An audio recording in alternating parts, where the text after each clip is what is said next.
کہاوت میں نے پڑھی تھی کہ ایک مرغا تھا، اس کے مالک نے ایک دن اسے کہا بھائی تم روز صبح اٹھ کے اذانیں دیتے ہو نا، تو میں تمہیں اب تم نے اذان دی تو میں تمہیں ذبح کر دوں گا۔ اس نے کہا ٹھیک ہے، مرغا تھا بیچارہ، مالک ہی ہوتا ہے۔ دوسرے اس نے اذان نہ دی، لیکن جو عادت پڑی ہو نا پھر آہستہ آہستہ جاتی، ایک دم تو نہیں جاتی نا جی۔ مرغے کی عادت ہے اذان دینا۔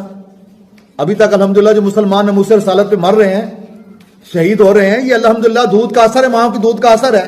لیکن جو اب مائیں آ رہی ہیں ان کا آگے پتہ نہیں کیا بننا ہے جی۔ رات ہماری یہاں پر بچوں کی محفل ہوتی ہے، بڑوں کی درود پاک کی محفل ہم کراتے ہیں ہر جمعرات کو۔ رات بھی محفل دی تو میں نے رات کو پھر ہماری تھوڑا سا ہم سوال بھی بچوں سے چھوٹے کرتے ہیں، 10 روپے فی سوال پہ انعام بھی دیتے ہیں۔ تو میں نے پوچھا بچے بس مسجد میں داخل ہونے کی دعا تو کسی بچے کو نہیں آئی؟ یہ ابتدائی کھانا کھانے کی دعا بچے کسی کو نہیں آتی، سونے کی دعا کسی بچے کو نہیں آتی۔ ماں کے پاس ٹائم نہیں ہے، باپ کے پاس ٹائم نہیں ہے، باپ روٹی پوری کرتے ساری چیزیں گزار دیتا ہے، تھک کر گھر آتا ہے، سو جاتا ہے۔ جو ماں کی ذمہ داری تھی بچے کو چھوٹی چھوٹی باتیں یاد کروانی، اس کے پاس ذمہ داری موبائل جان نہیں چھوڑتا، ٹی وی جان نہیں چھوڑتا۔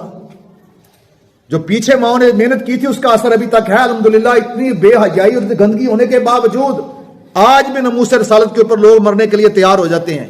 یہ ماؤں کے دودھ کا اثر ہے ابھی تک۔ لیکن اب جو نئی نسل آئے گی پتہ نہیں اس کا کیا بنے گا۔ ابھی سے حالت یہ ہے کہ بچوں کو مسجد میں داخل ہونے کی دعا 3 لفظ اللہم افتح لی ابواب رحمتی کا یہ نہیں آتے، جو ہمیں چھوٹے چھوٹے ہماری مائیں گھر میں چھوٹے چھوٹے کو پڑھاتی تھی۔